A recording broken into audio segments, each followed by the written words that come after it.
ఫాలోగా మీరు కమెంట్ చేయండి. ఫాలోగా గారు మీరు వాళ్ళు కమెంట్ చేయండి. అదే కమెంట్ అంటే అదే మరి కామనా లేకపోతే వాళ్ళని డిస్ట్రాక్ట్ చేయడం, ఏదో డిస్ట్రాక్ట్ చేయండి వాళ్ళని.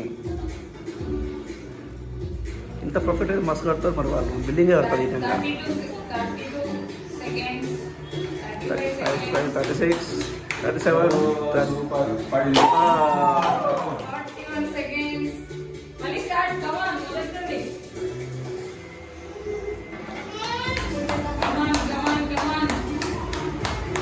1, 2, 3, 4, 5, 6,